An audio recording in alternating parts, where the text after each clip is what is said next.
गाव नाही, कांदळे आहे, 14 नंबरचा परिसर आहे. 14 नंबर कांदळी वडगावच्या हद्दीमध्ये हद्दीत येणारं ग्रामपंचायतच्या हद्दीत येणारं तुळजाभवानी सांस्कृतिक कला केंद्र.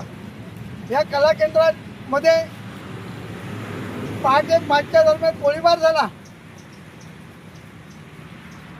गोळीबार करण्यामागचा हेतू काय होता? बैठक लावण्यावरनं गोळीबार झाला.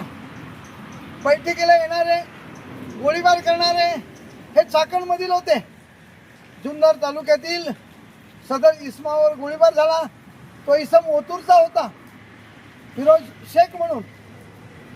माझी जुन्नर तालुक्यातील पोलीस प्रशासनाला विनंती आहे आणि प्रामुख्याने ज्यांच्या अंडर हे कला केंद्र येतं ते नारायणगाव पोलीस स्टेशन, या पोलीस स्टेशनला मी विनंती करतो की साहेब,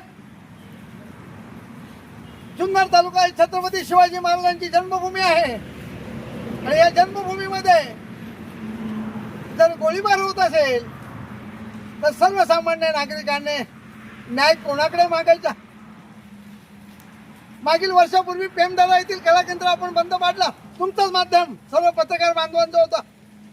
त्यावेळी सुद्धा मोरे साहेब, मिथुनजी, काकाजी, आपण हा मुद्दा उचलून धरला आणि त्या माध्यमातून आपण ते कला केंद्र पेमदाराचं बंद पाडलं. त्या गावकऱ्यांनी, त्या महिलांनी सुद्धा त्याला कडाडून विरोध केला.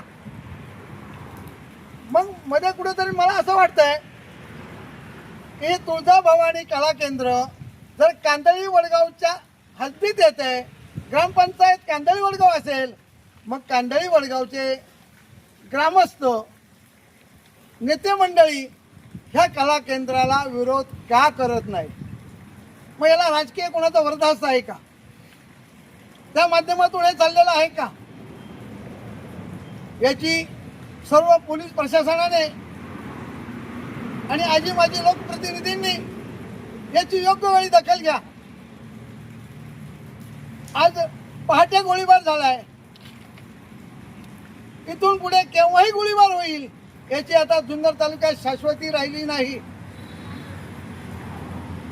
छत्रपती शिवाजी महाराजांचा हा जुन्नर तालुका जन्मभूमी आणि या शिवाजी महाराजांच्या, छत्रपती शिवाजी महाराजांच्या जुन्नर तालुक्यात हे चाललंय का?